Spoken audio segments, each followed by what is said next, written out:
Southwestern Family of Companies welcomes you to the Action Catalyst. Each week, our diversely and amazingly accomplished guests share their insights and inspirations to help us ignite our own. So let's invest attention together to breathe, to reflect and refocus, and decisively defeat that voice we call Mr. Mediocrity. Then let's enjoy moving forward to make a positive difference in our world. Privileged to be your host, this is Dan Moore. We are excited to share our guest with you today. John Assaraf is one of the leading mindset and behavioral experts in the world who has appeared numerous times on Larry King Live, Anderson Cooper, and The Ellen DeGeneres Show. His latest best-selling book, Innercise, The Proven Science to Unleash Your Brain's Hidden Power, helps individuals recognize and release the mental and emotional blocks that prevent them from achieving their fullest potential. John has built 5 multi-million-dollar companies, he has written 2 New York Times best-selling books, and has been featured in 10 movies. Today, he is the founder and CEO of NeuroGym, a company dedicated to using the most advanced technologies and evidence-based brain training methods to help individuals strengthen their mindset and emotional skills so they achieve their goals faster and easier than ever before. Enjoy this episode. Welcome to the Action Catalyst. John Assaraf, we're so delighted that you're here today. Dan, it's so great to be here with you. Well, it's fun. I know a lot of our audience is listening to this, but those that are able to see it, if you can take a look, you'll see something very unusual behind John. In addition to a beautifully decorated space, he has a picture of Einstein and a picture of Frankenstein's monster over either shoulder. So start us off. Tell us about this. It's great that you start off there. In my newest book, Innercise, The New Science to Unlock Your Brain's Hidden Power, I reveal that every one of us has this Einstein part to our brain, the genius part of our brain that can imagine, that can come up with, how can we achieve this goal or dream that we have? But we also have this Frankenstein part of our brain that says, but am I good enough? Am I strong enough? Am I smart enough? Last time you tried this, you failed, or your parents failed, or you saw somebody else who failed. And so every one of us has to learn how to use Einstein and Frankenstein appropriately so that we can take our imagination and see what it is that we want to achieve. We can use our Einstein part of our brain to figure out, what knowledge do I need? What skills do I need? Whose help do I need to achieve these goals and dreams that I have? But then we have to learn how to manage that inner critic that always wants to challenge our ability to achieve those goals and dreams that we imagine. Mm-hmm. Oh, I love that. That's a fantastic visual, and all of us can relate to that. That's right. But I'm really kind of curious, John, how you got to this stage of development of understanding mindset, working with people. I doubt that when you were a student in high school, you said, I'm going to become an expert in mindset. What were the kind of key pivot points and twists in your career that enabled you to be such a giver and a contributor? If I take you back far enough, when my parents moved from Israel to Montreal, I was 5.5 years old and went right into grade 1. And I was put in a classroom with kids who spoke English and or French or both, and I didn't speak either one of the languages. And in a classroom of 50, 60 kids, I got fairly lost and forgotten. And I was 2 years behind just about every kid by the time I was in 3rd, 4th grade, and I did horribly in school. I was consistently getting in trouble, disrupting the other kids. By the time I got to high school, I was in the principal's office or expelled more of the time than I was in classroom. And between 13 and 17 years old, I was involved in a street gang that did breaking and entries. We smuggled drugs in from Florida to Montreal. Yes, we sold drugs. Yes, we did drugs. Got into enormous amount of trouble. And the reason I share that is because I just didn't feel like I was smart enough or good enough. And at grade 11, I just left high school because this was not the place for me. And I went to work at a factory making, I think about, $1.65 an hour back then. And I was still selling drugs on the side. trying to make money, trying to have a little bit of, money in my pocket so I can do things with the other kids that I was friends with. And the deals that we were doing were getting bigger and riskier. And I knew that I was either going to go to jail or the morgue because of the amount of trouble I was getting into. My brother had arranged for a meeting right around that time with a friend of his who was a client of his, and he was a real estate investor who had real estate companies, who was a philanthropist, was just a pillar of love and success in the community that my brother lived in. And this man, his name is Alan Brown, sat with me just for lunch, just to see if he can help a young troubled kid. And he asked me, a lot of questions about why was I doing the things I was doing? Why didn't I, go down the straight and narrow path? And I really didn't understand why. And he says, well, one of the reasons is you really don't believe in yourself, and your self-image has been so shattered by some of, your school backing or background, but also because of the things that you've done, you have deteriorated your self-image and self-esteem and your self-confidence. And so, I just listened, and, I knew on the inside he was right, but he did it in such a loving, caring way of compassion that I was willing to listen. And at that moment, he handed me, this was in April of 1980, and I'll tell you why I know the details so well. He handed me this goal-setting guide. He says, listen, why don't you just go and sit at the table next to your brothers and mine and fill out these goals documents. And it's like, at what age do you want to retire? How much net worth do you want to have? What kind of car do you want to drive? What kind of life do you want to live? How much do you want to give to your parents to help them? How much charity do you want to do? I was like, you got to be kidding. I'm like 19 years old at this time. I have no idea. I want to just make enough money to move out of my parents' house and get my first car. And so I just wrote out a whole bunch of stuff, and he looked at it when I finished.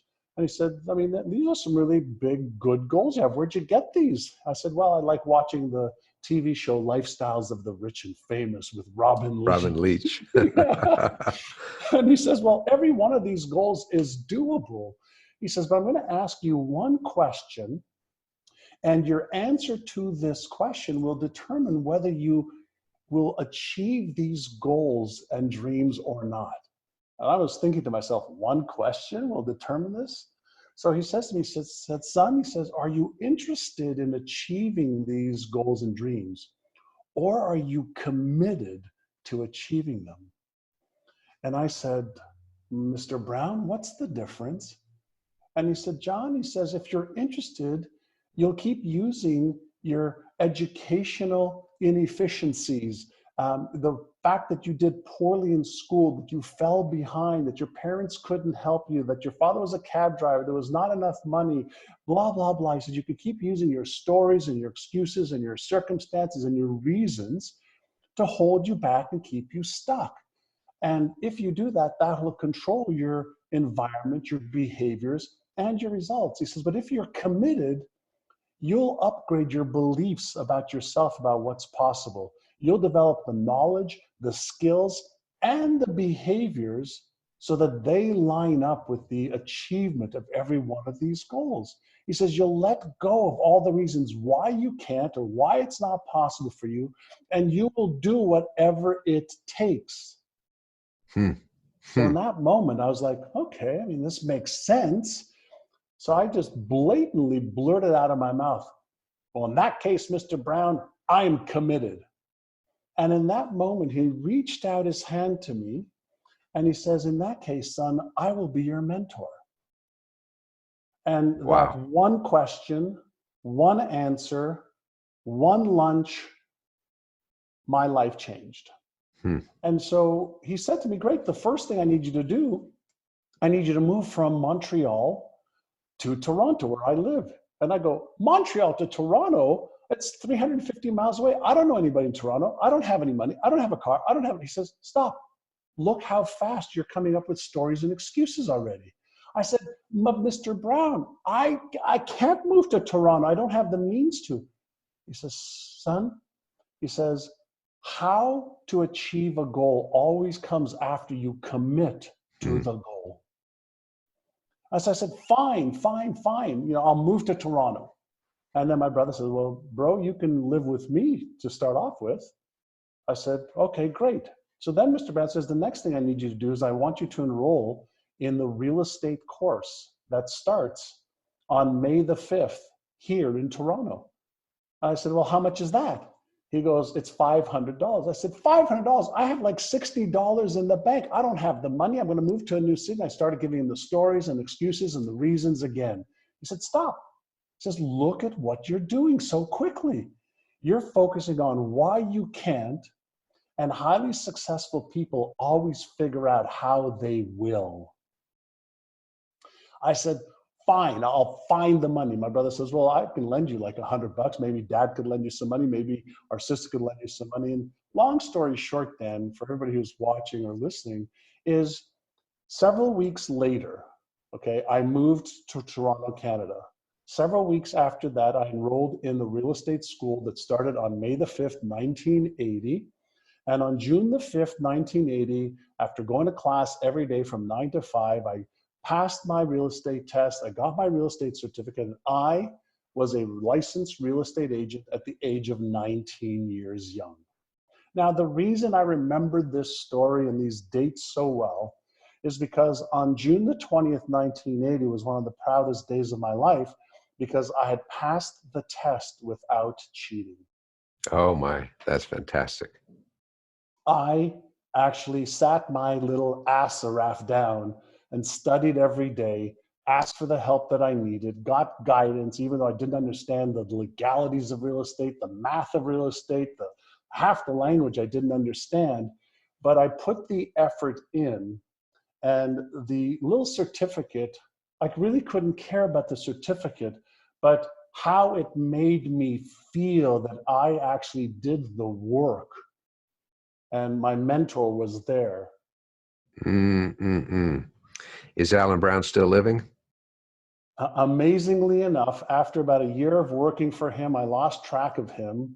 And then you want to hear the most bizarre story ever? Last year on a podcast that I was on, the day after, my office got a call from somebody saying, hey, my name is Jordan Brown, and I think that John Assaraf was talking about my father.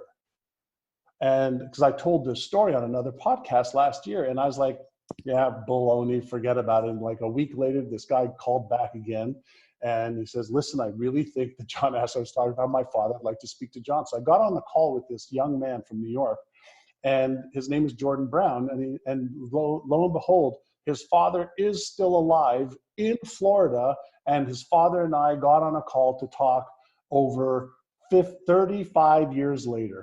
Wow. And I got a chance to thank him, and I sent him a couple of my books, my New York Times best-selling books, that none of these would have been possible had you not taken the time to ask me that one question and guide me.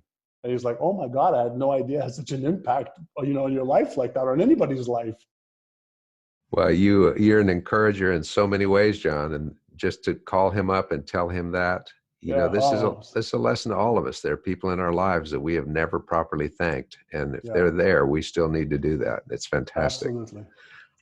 You've appeared on major television, radio. You've spoken all over the world. You've written brilliant books. It could be pretty easy for somebody in your situation to just say it's time to coast, time to just kind of chill a bit. But you don't. How do you keep your edge and fight this demon called complacency, or what we call satisfied-itis around here? It's a great question. I value life so much, and I want to make sure, this is just for me personally, that somehow in some way I can use my life to make other people's lives better, to make planet Earth better, to make a positive impact on this world. And so I feel it's almost an obligation, and I'm not religious, but I do believe in a higher power. I call that higher power God. And I do believe that if I'm a reflection of God, and so is every other human being, animal, species, whatever you deem to have life, is an expression of this higher intelligence, then this higher intelligence is all about love and giving and fuller expression of itself and experiencing and sharing. And so I just keep reminding myself that there's somebody that's just like me or worse or better when I was at that point in my life where I was going to go to jail or I was going to die because of things I was doing, that with one thing that I might say, with one paragraph that I might write, with one look of love or compassion, I may be able to help that person's life be a little bit better, even if it's for the moment, even if it's for, this just gets me a little emotional just Well, because I understand. this is what Mr. Brown did for me. He didn't know me. Hmm. He didn't know me. He just did my brother a favor. And because of that, I get to do this. Oh, how can you not get emotional, John? Yeah, it's yeah. It transcends everything. Yeah. Well, that's great. Um, I know somewhere along the road, though, as you were moving highly successful, I mean, you've done amazing things. You took a company public, you built 5 multi-million-dollar firms. What happens when you hit that unexpected brick wall that you just weren't planning on? There's no contingency, and all of a sudden, bam! What are your lessons there? I think first and foremost, there's a philosophy that I have as one of my highest beliefs and philosophies, and one of them, and I'm going to try and find. There's a document that I look at every day, and this is called my Exceptional Life Blueprint, which is about 45 pages that I share with all my students. But on page number 17, it Hmm. says, My Guiding Principles for an Exceptional Life. And um, principle number 3 says, The meaning that I give anything determines how I feel, and I always choose to give things a meaning that empower me or empowers me. That's number 1. Number 4, or that's number 3. And then number 4 says, everything that is happening to me is happening for me and my spiritual growth. Hmm. And so that is my framework, one of my 2 out of 5 frameworks. And so when we look at life, right? When we look at nature and we look at life, we know that there's daytime, nighttime. We know the tide flows in, the tide flows out. We know that there are rhythms, winter, spring, summer, fall, and there's seasons. Well, I am not outside of nature. I am in nature. I am in life. And so that means that there's going to be good times, challenging times, highs, lows, ups, downs, and everything in between. So when things are really challenging and you hit a brick wall, you can take that as a holy shit, life just knocked me down, or go, holy shit, life knocked me down. What are my lessons here? Hmm. What did I do well? What did I not do well? How do I adjust? What did I learn? And so can we frame things in a way that empower us instead of disempowers us? Can we frame things in a way that we build upon instead of causing or having it cause our destruction? And here's one of the things that I've discovered over many, many years.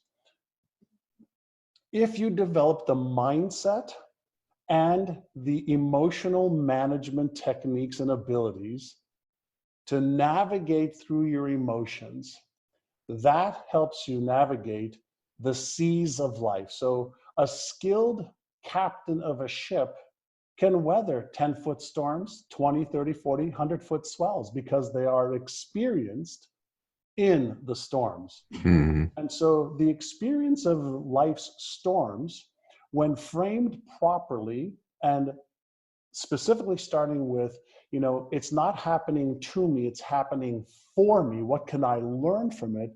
That is what prepares us to take on bigger and bigger challenges and to go after greater and greater opportunities. And so framing is a key skill that I have discovered and learned that is one of my keystone habits of my mindset and emotional control. John, I love that. It's the difference between feeling like a victim or actually feeling like a beneficiary of a That's exactly situation. right. I think it's great. And the other thing that I think is worth just really making sure people understand is there is not a human being alive in any area, health, wealth, relationships, career, business, finances, that experiences a consistent uprise without fail. It just Mm. does not exist. So having that as an expectation is unrealistic. So what if we learn how to prepare better for when times are tough? What if we learn how to put our foot on the gas when times are good and have this healthy balance that starts off with our mindset and our perspective of how we are going to play this game of life? I love that because the time to be prepared for that is not when you need it. You got to prepare before you need it and Well, getting ready for it. yeah, So one of the I think it was Jim Rohn that says, in the winter or in the summer, squirrels plan for winter. hmm hmm and as Jon Snow told us, winter is coming. So Always does. I mean, yeah, always does. well, that's fantastic. Um, totally different subject. Do you have a daily routine to start out your morning? Oh yeah, I Share do. that with us. It's very inspiring. Yeah, the other thing that I want to just share with everybody is not only do I have a daily routine, I have it I have it written down and I tweak and adjust. But basically, every morning when I wake up, as soon as I open up my eyes, I smile. I just smile because I got to open up my eyes. And then as I'm laying in bed, I just ask, well, what are two or three things that I'm really grateful for? Not, your proverbial, my children, my wife, my, being alive. No, like, what am I really grateful for? So one morning I might say, I'm really grateful that I have bones. Absolutely. I'm really grateful that I can taste. I'm really grateful. And I come up with two or three things that just make me feel like, oh my goodness, sometimes I take this for granted, but I'm really grateful for that. And then as I put my feet on the floor, I'm really grateful that I got to wake up today. And some people are, transitioned to the other realm, shall we say. So I got to put my feet on the floor. And then after I take my bathroom break, I do a meditation. And so I meditate about 15 to 25 minutes every morning. And I do a variety of different meditations. Meditation is a different state of consciousness than sleep or mindfulness or awake or dreaming.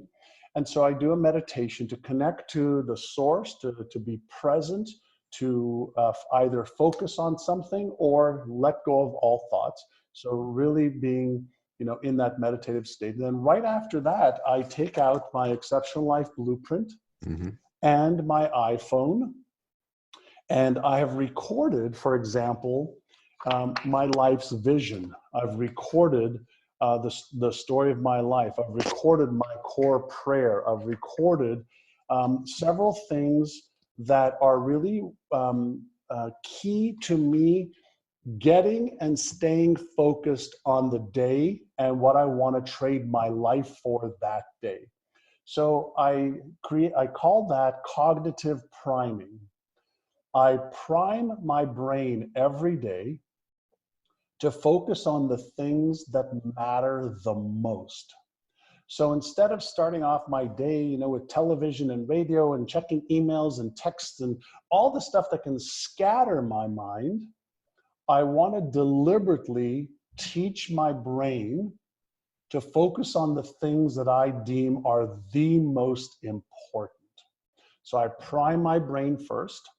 And then when I brush my teeth, I have a one sheet of my goals up on my mirror, and I do something called brush and prime. So as I brush my teeth with my electronic toothbrush, I read my goals for the year. And I have them just, written out and laminated right up on my wall. And then I go and exercise for about 45 minutes to an hour and 15 minutes. And then I shower, have my morning smoothie, and then I start my first appointments of the day, unless I have a podcast or something that I've got, interrupting that time. So I wake up a little bit earlier for that morning routine. Now, I want to make everybody aware of this. It doesn't make a difference where I am in the world. If I'm in a hotel room, it makes no difference. My routine is my power routine to be able to focus on the things that I want to trade my life for that mean the most to me. And everybody's is different, but that is what I do. And then in the evening, I do my little gratitude before I go to bed and just say a few things I'm grateful for the day. And I ask myself, what went well today and what do I want to have happen that's a little bit better tomorrow? Yeah. I have never heard it said in a better, more meaningful and concise way about the importance of a morning routine. And I love your phrase, cognitive priming, to avoid the scattering effect of putting too many of the wrong influences in our head first thing in the morning. Yeah, and many people understand. If we stand outside and it's a beautiful sunny day, the sun could warm our skin, and maybe with a little bit of extra heat, it can maybe give us a little bit of a tan. But we could take that same sunlight and we can use a magnifying glass and burn a piece of paper, and we could take that exact same sunlight and reduce it down to a single photon and create a laser and cut through steel. So I want to make sure that I focus my mind and my attention and my intentions like a laser first thing in the morning. Mm-hmm. I'm inspired. This is absolutely fantastic. Good. Now we have a lot of listeners that are starting businesses, struggling with that. We have others that are facing really adversity in their lives, very difficult personal situations, setbacks of all kinds, and they are deeply discouraged. How would you be Alan Brown to somebody that came to you and said, I got no aces in my hand, I got no face cards in my hand. What do I do, John? You have to bluff to win. No, in some cases you do. So let's just unpack that a little bit. So let's say somebody is struggling in their business. Okay. I want to remind everybody that we live in the year, 2020, and all of the how-to become healthier and stay healthy, to make more money, to grow a business, to have a better relationship, to have a deeper spiritual connectedness, all the how-to already exists. Unless you are listening or watching and you're trying to figure out how to colonize Mars, all the how to exists for what you need. So let's help people understand that if the result that you're getting is not what you want and it's causing, pain or suffering or discouragement, the only reason that is happening is because you possibly don't have the right mindset, you possibly don't know how to manage your emotions, and you possibly may just not have the skills to know what to do. So for business owners, when I wrote my second New York Times best-selling book, The Answer, it was all about giving entrepreneurs a real deep insight to the inner game, what's going on in their heads, but also the very, very precise step-by-step of here's how you build a company. So all of that we know. So if you don't know how to do it, that's going to cause the feeling that you have, that's going to cause the result you have. I never like to focus on effects or results. I use that almost like a radiologist looks at an x-ray and says, okay, here's where the fractures are. So there are only 4 things that hold people back. One is their self-image or self-esteem does not, at a subconscious level, allow them to achieve the success that they want at a conscious level. That's 1. 2, fear. Fear of failure, fear of disappointment, fear of being embarrassed, ashamed, ridiculed, or judged. And that takes away the motivational circuit from activating and cause you to take action. So self-image, self-esteem, self-worth, fears, limiting beliefs. I'm not good enough, I'm not smart enough, I'm not worthy, I don't know how, I'm too young, I'm too old, I'm too Asian, too Caucasian.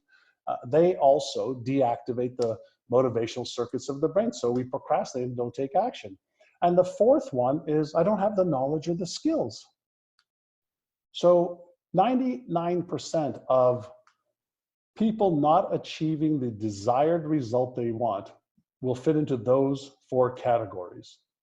So the question I pose to all of my students is, what's your plan to first figure out which one of those it is, or which one, two or three it is, and then what's your plan to break free from those so that you are empowered, doing the right things in the right order at the right time, versus spinning your wheel, focusing on the result that you don't want and repeating those patterns. Everything we do is a pattern. So we think in patterns, we feel in patterns, we behave in patterns that we repeat over and over and over again. And that's just our brain's way to conserve energy. That's called a habit. Habit, yeah. Right? And so let's move away, let's move out of a state of ignorance, of not knowing. Let's move into a state, okay, of awareness. And it's in that awareness that we are empowered. It's in that awareness and in the choice that we make next that we become empowered. So we know how to change somebody's self-image. We know how to change and have somebody let go of limiting beliefs. We know the effects it has on the brain and on behavior. And so the key is, what are you most committed to? Are you committed to achieving your vision, your goals and dreams? Or are you committed to your state of despair, your state of being a victim, your state of stories and excuses and reasons why you can't right now? And I'm going to come back to every single person, that's watching and listening right now. Are you interested in getting better, or are you committed to getting better? I'm going to go back to the question that changed my life. And if you are committed, then you're going to do whatever it takes to flip the switch. You're going to do whatever it takes to change your mindset, even if you don't know how right now. You're going to do whatever it takes to learn how to manage your emotions better, even though you've never been trained on it. You're going to do whatever it takes to upgrade your knowledge and skills so you know exactly what to do today, tomorrow, this week, next week. And when you make that switch, that's when you become empowered. When you make that switch, that's when you're in control instead of being a victim. Oh, I love it. Love it. Love it. Love it. You are very conscious in your competence. Let me just put it this way to you, John. In other words, you could just simply go through life, but you're willing to break it down and share it and open it up and help all of us. So I thank you for that. You're welcome. I've been fascinated.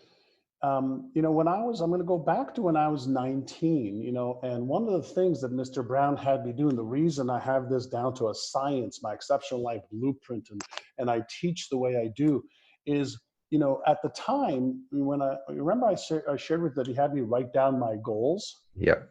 The other thing I didn't share then that I'll share now is every day I opened up that goal document and he had me sit and read it. He had me close my eyes and pretend like I was a Hollywood actor, that those things were actually real. He had me take my right finger and my left finger to activate the different hemispheres of my brain so that an electrical signal would be sent with the message that was on that piece of paper to my brain. He says, I want you to do this every day for 15 or 20 minutes where you read it, you emotionalize it, you visualize it, and you touch it. And so I did. I said, great. What I'm doing is not working. I might as well try something that you, a successful person, is doing. And so I did that. And in my first year at 19 years old, selling real estate that I knew nothing about. I didn't know what sales were. I didn't know what marketing was. I didn't know business at all. I just got on the telephone. He taught me a script. Hi, this is John Assaraf with Allen Brown Real Estate. We have somebody who's looking to buy a home in the neighborhood. Are you thinking about making a move this year? I had a script in front of me that I read, okay, off of a printed document, and then it became a part of me. I knew how to read the script, but he had me practice, drill, and rehearse a new vision for my life, new goals, new beliefs, and then he had me practice and do it. And that year I made $31,000 in real estate. Back in 1980, my father made $25,000 as a cab driver. I was like, wow, this stuff works. And then in 1981, I made $150,000 as a real estate agent at 20 years old. Now, I don't know if that's evidence enough that this stuff works, but trust me, from going from making $2 an hour to $150,000 a year when I was 20 years old, that was evidence enough that something happened. Mm-hmm. Something happened, and I made it my life's work to understand what happened. And so I became pretty proficient at the conscious mind, the subconscious mind, the circuits in the brain, the networks in the brain, beliefs, habits, perspectives, paradigms, emotions. What are they in the brain? And if our brain is the most powerful organism in the known universe, is it possible, since I own one and everybody watching and listening owns this, is it possible I could use that amazing tool and become a better operator of it? And the answer is absolutely, if I'm willing to do the work. And you have to be committed and not just interested. Well, I love it. If you're interested, you'll do what's easy and convenient, but if you take a look, at your watch, okay, you see the time on the top. But if you really want to understand how a watch works, you have to do a little bit of research and maybe open it up, or maybe, go a little bit deeper if you want to understand how to make it work better. Most people I have found, and I hope it's not people that are listening, they just tell me the time. Mm-hmm. I don't want to know how it works at a deeper level. Well, that may work fine with the time, but it does not work fine with the most powerful tool in the known universe, your brain. That's fantastic. John, thank you so much. I know that our listeners will be encouraged. I know that I am uplifted. So thank you so much for this. And we look forward to continuing to learn from you, and particularly everybody. His latest book is called Innercise, The Proven Science to Unleash Your Brain's Hidden Power. And I love that phrase, Innercise, working it from the inside out. So, John, we wish you the greatest of continued success, and more importantly, continued impact, because that's what you are. Thank you, Dan. Thank you. If you enjoyed this podcast, please make sure to subscribe. To stay updated on everything that the Action Catalyst is up to, make sure to follow us on Facebook and Instagram at Action Catalyst, and Twitter at Catalyst_Action. Thanks for listening.